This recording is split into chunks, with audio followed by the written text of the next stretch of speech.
Alors ma chère Olive, on reprend pour la vidéo d'aujourd'hui, il faut tout caler. Tout. On cale tout, on coche toutes les cases. Il faut à un moment donné que je dise que je m'en bats les couilles. Forcément, il faut qu'on voit ta gueule un petit peu et que tu fasses quelque chose de mignon. Ensuite, il faut que je dise aux gens de s'abonner. Si les gens s'abonnent pas, c'est un petit peu con. Et après, potentiellement, on va pouvoir traiter du sujet, mais progressivement. Il faut au moins 4-5 minutes d'introduction, de blabla bien long avec des conneries et tout, pour que les gens restent longtemps sur la vidéo, fassent de la rétention.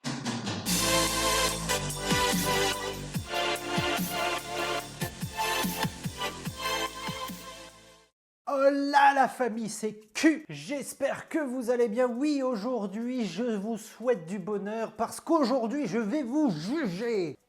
Bon, je me permets quand même 20 secondes de sérieux. Dans la famille Q, on ne juge pas. On ne juge pas les autres membres de la famille et autant que faire se peut, on ne juge pas les gens tout court. À la seule exception, c'est que dans la famille Q, on est l'équivalent de ton oncle complètement bourré en repas de famille. Genre le maître d'un chiot complètement extrémiste qui même en 2021 te conseillerait d'hurler sur ton chiot et de lui jeter des coussins à la gueule. Oui, ça existe toujours en 2021. Si vous saviez ce qu'on découvre au quotidien sur le Discord de la famille Q. Autopub pour le Discord de la famille Q, n'hésite pas à le rejoindre, on est très nombreux, c'est super sympa du matin au soir. Donc on ne juge pas dans la famille Q, et ce que je vais te dire aujourd'hui, bon, quand t'as la gueule dans Luc, allez, je t'accorde le droit de garder la gueule fermée, sous ton bonnet, ton écharpe, ta capuche, tout, et puis de te balader juste en ne faisant rien.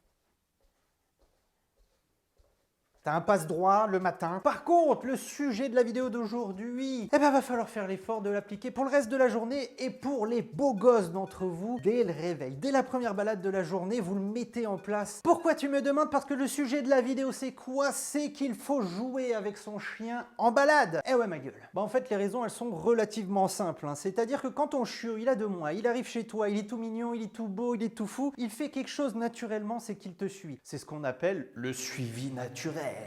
Sauf que le suivi naturel, ça se barre rapidement. Le chiot, il arrive, il fait ça naturellement, t'as pas besoin de le récompenser pendant qu'il reste avec toi, il te suit, il te regarde, il machin. Peut-être qu'il va faire des pauses, il va pas vouloir avancer, il va sentir des trucs, il va s'asseoir, il va regarder tout autour de lui, mais un chiot, de façon générale, va quand même te suivre dans la grande majorité du temps, il va rester avec toi, ça se barre très vite et il faut en profiter. En gros, ce que j'ai pas fait à l'époque parce que j'étais qu'une merde, car il est très important de travailler dès l'arrivée de ton chiot sur ça, en jouant avec lui notamment, pour justement l'avenir. Bon, après, on va épiloguer dans les conséquences, mais en gros, tu travailles sur ta connexion avec ton chien, ta connexion donc avec ton chiot quand il arrive, et t'investis dans ta connexion avec ton chien pour plus tard. Parce que je te le dis tout de suite, spoiler avant la fin de la vidéo, c'est que si tu le fais pas, t'auras un chien qui s'en fout de toi.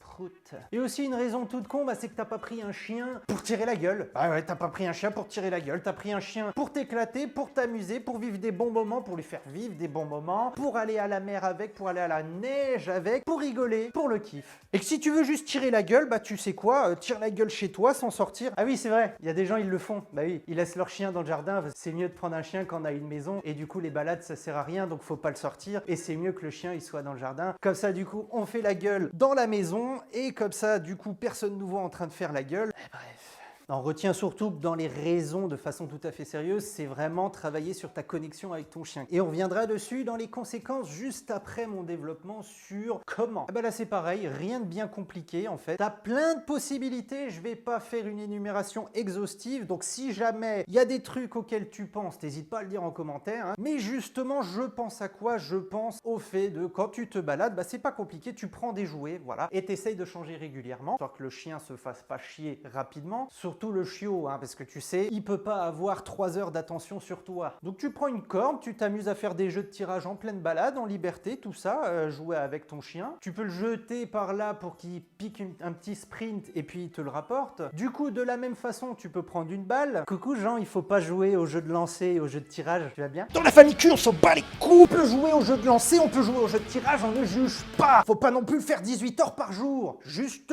milieu. N'hésite pas à utiliser aussi une peluche, bref, peu importe, un truc qui éclate ton chien. Tu l'utilises en pleine balade, tu joues avec, et ton chien, il va être focus sur toi, il va être content, et tu vas être content. Tu peux aussi faire ce que j'aime bien faire avec la neige, et ça va faire une transition magnifique. Tu sais, avec la neige, là tu me vois souvent en story sur Instagram, d'ailleurs je vais te mettre les images, tiens, pendant que je parle, c'est que je fais sauter Olive, Je shoot dans la neige là comme si j'étais footballeur professionnel. Du coup, Olive, ça la fatigue vachement parce qu'elle tape des sprints sur quelques mètres comme ça là et elle saute et tout. Preuve qu'Olive sait sauter. C'est une grosse vache que quand ça l'intéresse. Pas. Tu peux utiliser ton jouet en faisant olé, olé, olé pendant qu'il court et qu'il essaye de choper le bordel. Et la transition, c'est quoi avec le fait de faire la même chose avec la neige comme ça? C'est d'utiliser l'environnement. Je t'évite une vidéo encore sur la neige parce que depuis début janvier, t'en as eu 37 à peu près, mais il a neigé 10 cm. On a fait des balades et on utilise l'environnement pour jouer. Mais utiliser l'environnement, c'est pas que quand il y a de la neige. Si tu as des jeux, tu sais les fameux parcours, n'hésite pas à lui faire grimper dessus, à faire sauter au-dessus des machins là où tu es censé être en équilibre.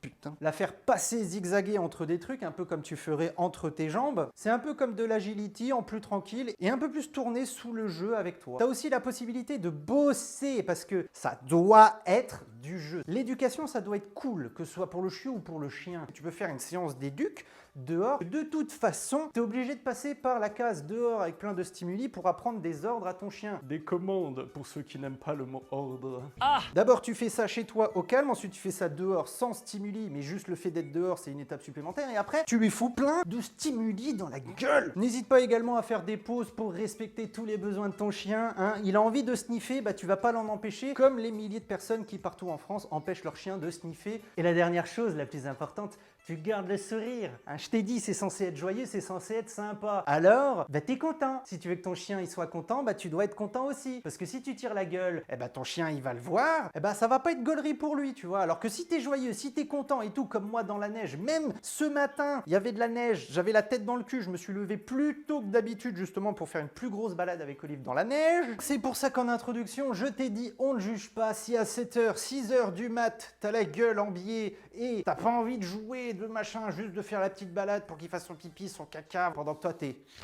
Je vais pas te juger, mais il faut, et ça, mets-toi-le dans ta tête, là, que tu l'assimiles. Mais c'est super important de passer des bons moments avec son chien, et les balades, ça doit être un bon moment. Bref, si tu penses que j'ai oublié des façons de jouer avec son chien, bah t'hésites pas à le dire en commentaire encore une fois. J'ai eu un déséquilibre. Bon, on va parler maintenant des conséquences pour terminer là-dessus. Je pense que tu l'as deviné, hein, par rapport à tout ce que j'ai dit, ça va aller vite. Si tu ne crées pas ce lien de jeu avec toi, le suivi naturel va se barrer. Le chien en balade, bah il saura que c'est pas fun en fait de se balader avec toi. Par contre, ce qui est fun, c'est d'être dehors, d'être dans la nature, d'être à l'air frais, avec plein de stimuli. Et les stimuli, ils vont être au-dessus de toi. Genre ça, c'est toi. Là, tu fais la gueule, tu fais rien, tu proposes pas de jeu, pas d'activité. Là, t'as des feuilles qui bougent. Eh ben les feuilles qui bougent, c'est au-dessus de toi. Donc en fait, ça va être compliqué parce que déjà, tu n'auras pas le chien qui va te suivre naturellement parce que tu n'as pas bossé dessus. Ensuite, le rappel, ça va être encore plus compliqué. D'ailleurs, peut-être que si tu as des soucis de rappel, peut-être que c'est à cause de ça. Sache que dans la famille Q, on estime que tout est rattrapable. Mais adulte, ça demande encore plus de boulot. Donc s'il fait ce qu'il veut en balade sans que tu sois derrière pour lui proposer quelque chose, bah, il va s'occuper tout seul. Donc il n'aura aucun focus sur toi et c'est quand même dommage. Car tout sera plus intéressant et donc, si tout est plus intéressant que toi, qu'il n'y a pas de rappel, la liberté égale insécurité. Ça veut dire qu'il n'y a pas de sécurité, donc ça veut dire que ton chien va passer toute sa vie en laisse. Alors oui, vivre c'est dangereux, faire telle chose c'est dangereux, filer à bouffer telle chose c'est dangereux, mais le but c'est quand même d'essayer de prendre un petit peu moins de risques. Donc, et c'est pour ça, pour le fun, pour la sécurité, que c'est super important de bosser dans la joie et la bonne humeur. Ben oui. Et la conséquence, si tu fais tout ça vachement bien, bah c'est Epic Win, ma gueule.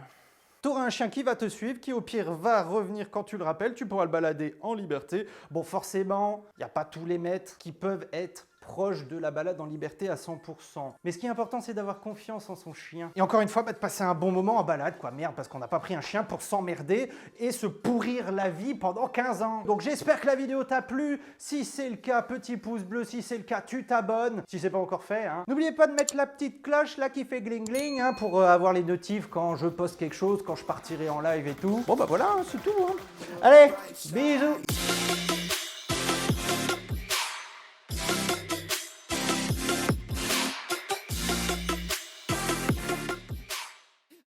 Prout de qualité.